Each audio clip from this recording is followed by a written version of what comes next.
Alright, my video is getting a little bit long, so I split it in half. So we're back with these examples where you're going to have to draw it yourself.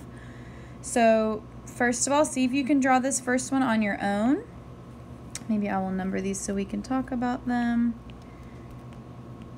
And you should be writing them in your notes. So number one, if you could draw that on your own. So they said angle C is the right angle.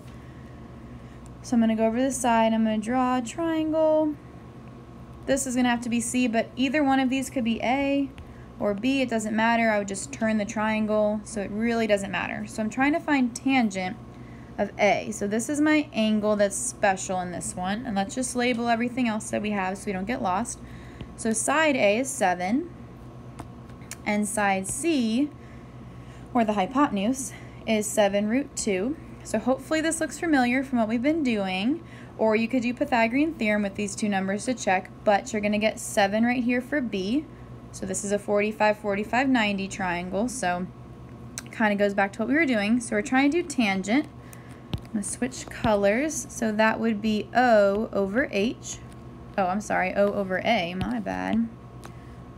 Guess I need to go back and study my SOHCAHTOA. O over A. Again, if you're not sure, look at the top. It's going to be TOA. So O over A. So I need the opposite and I need the adjacent. So if this is my angle, this is my opposite, and this is the adjacent, which in this case happen to be the same. So you're going to get 7 over 7, which equals 1.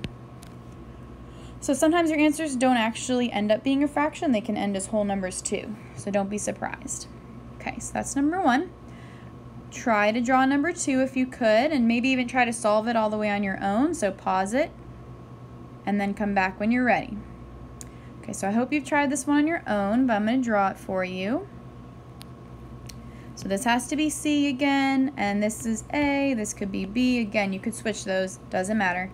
This is my A, and I know B is 24, and I know C, or the hypotenuse, is 25, and I don't know that other side. So this time I am going to have to do Pythagorean theorem to find it, just because it's not a special right triangle.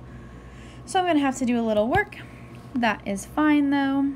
So I'm going to do 25 squared equals 24 squared plus, and I'm going to call it A squared just because that side is called A. So when you subtract those, you get A squared is 49. So A has to equal 7. So 7 is right here. So now I can label everything. This is obviously the hypotenuse, opposite right here, and adjacent. So if I'm doing tangent, again, don't forget your SOHCAHTOA. It's T is O over A. So we're going to do O, which is 7, over A, which is 24. And if you can't reduce it, which you cannot, you circle it and move on. Okay. On this one, I crossed out cosine because I realized we hadn't done one of those yet. So we're going to do a cosine one. Again, if you're feeling good, pause it, do the work, and then come back and do it with me when you're done. So pause it if you need to, and you want to try it on your own, which I think you definitely should. And then I'm going to draw this triangle. We'll call this C. Let's just go with the A and B again in the same place.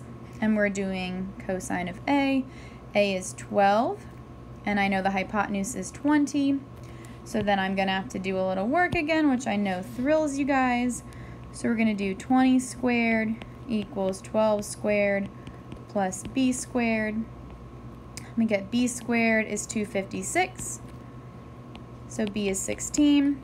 By the way, they won't always be perfect numbers. They could be decimals. That would be fine. I know you wouldn't like that, but it could happen. So if you get a decimal, don't freak out. So now I can label everything H. This is my O and my adjacent. And cosine. Cosine is the C, which is A over H. Adjacent, which is 16, over the hypotenuse, which is 20. And if you reduce those, 16 divided by 4 is 4, 20 divided by 4 is 5, so you get 4 over 5. Looks good to me. And number 4, my last one, is going to be sine. We haven't done a sine one yet, so we're going to draw it. I'm going to mix it up just a little bit. I'm going to call this A and this B because that would be totally fine. They didn't say anything about which way it's turned. It's going to be fine. So our hypotenuse is 13, and side A is 5, so that should be over here this time. And then I'm going to have to find the other sides using Pythagorean theorem. So we've got 13 squared equals 5 squared plus b squared, because that's side B. And you subtract, and you get b squared equals 144. That was really nice with these whole numbers in this one. So you get 12. Okay, so if this is my angle A, just make sure you know it changed now. This is still the hypotenuse, but now this would be your O, and this would be your A. And I'm doing sine, so sine SOHCAHTOA, so this is O over H, equals, and it's going to be 5 over 13. Can't reduce those, they're both prime. Circle it, pat yourself on the back.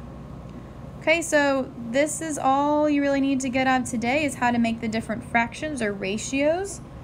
Okay, you need to go home and just tell yourself over and over and over again, SOHCAHTOA, SOHCAHTOA, until you don't forget it ever again. All right, if you finish this and you feel like you're good to go, go try your homework. It is on Weebly. Thank you.